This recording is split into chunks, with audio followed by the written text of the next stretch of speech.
কক্সবাজারের টেকনাফে নাফ নদীতে মাছ শিকার করতে নামা জেলেদের এখন বড় ভয়ের নাম মিয়ানমারের আরাকান আর্মি। অস্ত্রের মুখে ট্রলার থামানো, জেলেদের ধরে নিয়ে যাওয়া, এসব ঘটনা প্রতিদিন ঘটেই চলেছে। শুধু গত ২১ দিনেই ৫৩ জন জেলে অপহৃত হয়েছেন এই সশস্ত্র গোষ্ঠীর হাতে। ট্রলার মালিক সমিতি ও স্থানীয় জেলেদের মতে, নাফ নদী আর বঙ্গোপসাগরের সংযোগস্থল শাহপরীর দ্বীপের নাইকখাংদিয়া এলাকা সবচেয়ে ঝুঁকিপূর্ণ।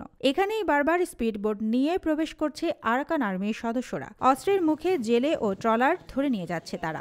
বারবার ওরা আমাদেরকে সন্ত্রাসী কায়দায় এগুলো ধরে নিয়ে যায়। ৩ দিন ফিশিং করে মাছ নিয়ে ঘাটে আসার পথে নাককন্ডিয়ার মোহনা মানে ওইখান থেকে স্ট্রিপ বুট নিয়ে তারা করে আমার এই বুটখানা ধরে নিয়ে যায়। ওইখানে ১২ জন মাঝি মোল্লা আছে আর মাছ পাইছি, মাছগুলো আছে। শুধু এবছরই নয়, গত ১ বছরে মোট ২৫৭ জন জেলে অপহৃত হয়েছেন। এর মধ্যে বিজিবির প্রচেষ্টায় কয়েক দফায় ১৮৯ জনকে ফিরিয়ে আনা সম্ভব হলেও অপহরণের ধারা থামছে না। নাফ নদীতে আরাকান আর্মি কেন? মায়ানমারের কোন সশস্ত্র সংগঠনের কোনো সুযোগ নাই নাফ নদীতে বাংলাদেশ অংশে এসে আমাদের জেলেদেরকে ধরে নিয়ে যাওয়া। এটা একই ভাষায় আপনাদের আবার আমি বলতে চাই, কনফার্ম করতে চাই।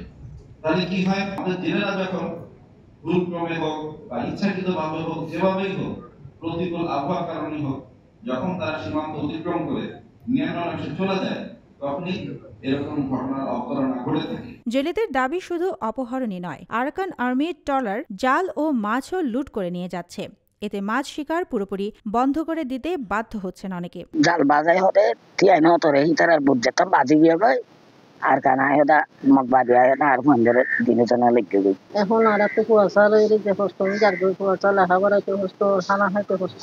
এখন যে কোনো সরকার যেমন সরকারি বা জিজ্ঞে করবো যেমন আমরা দিতে পারবো। ট্রলার মালিক সমিতি বলছে, বারবার জেলে অপহরণের কারণে তারা ভয়াবহ ক্ষতির মুখে। এই পরিস্থিতি অব্যাহত থাকলে পুরো জেলে সম্প্রদায় বিপর্যস্ত হয়ে পড়বে।